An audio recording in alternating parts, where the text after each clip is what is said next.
This is the O Review Podcast.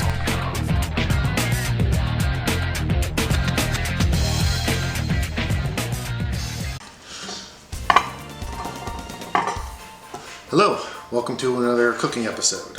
It's that nebulous time of year where it's after Halloween, but it's kind of weird to start celebrating Christmas, so we're just going to do some generic fall, autumn-related cooking thing to kind of get in the spirit.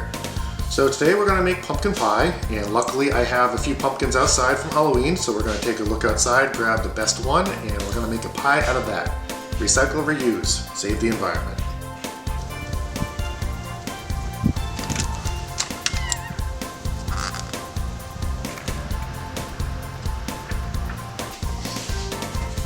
We're not going to make pumpkin pie, we're going to make apple pie. You're going to need sugar, brown sugar, flour, a mixing bowl, measuring cup, pie crust, cinnamon, and some apples. Actually, we're going to make an apple crisp pie.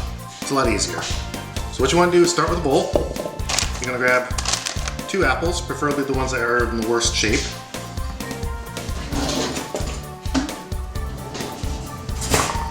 You're going to take an apple core, because this makes a lot more sense and it's a lot easier. And you're going to take that core right out. Let the juice fall in because you're going to use that too. Don't need this. Mix a cup of flour, half a cup of sugar, half a cup of brown sugar. After peeling the apples, you're just going to slice them in.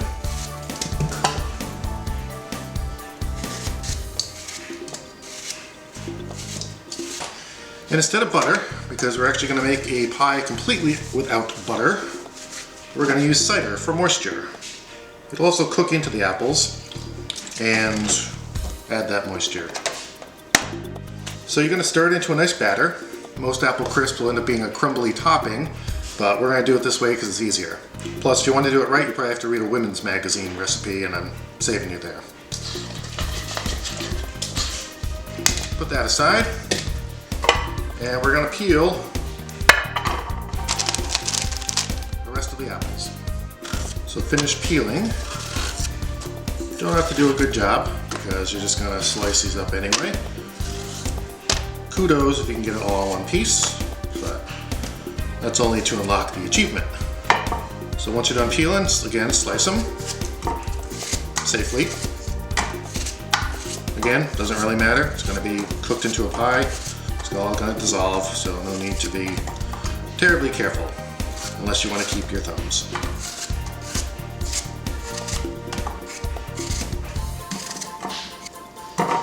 Spread them out. And we're going to again add the batter over top.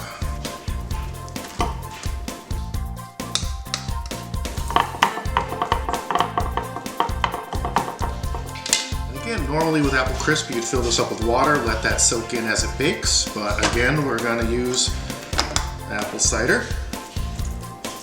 Water is just too boring.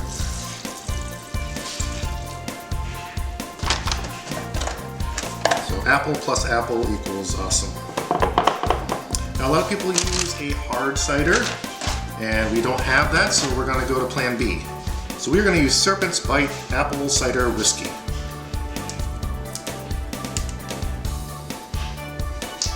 Smells like mouthwash. Just going to sprinkle that in somewhat.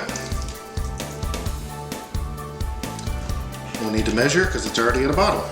Now we're going to bake this for about 50 minutes at 375, and in about an hour it should be all soaked in and gloppy. And we can move to the next step.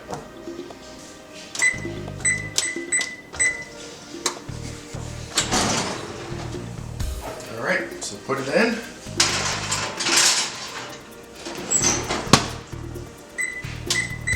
Set the timer and wait.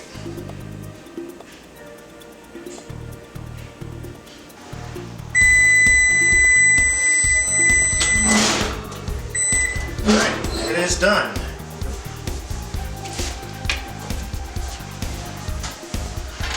Alright, so it's going to be a little juicy depending on how long you cook it or how much stuff you put in. But we're just going to take a pie crust which you can make yourself, but I am not going to go over that now because I don't know how. But any old thing should do. Get a spoon and just start scooping. Now do make sure that you leave a lot of the liquids in the pan. You can make a drink out of that later. But you also don't want to put too much moisture in this because it will get soggy.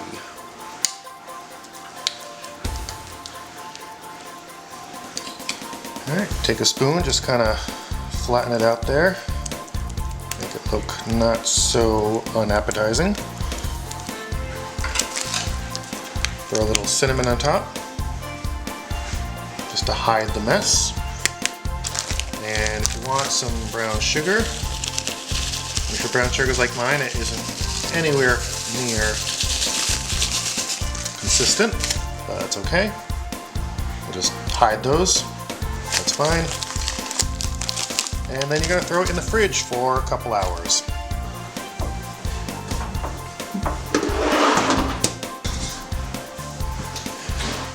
And I would say enjoy, but it's going to be a few hours before it's ready. So if you're hungry, you're just not going to be able to eat.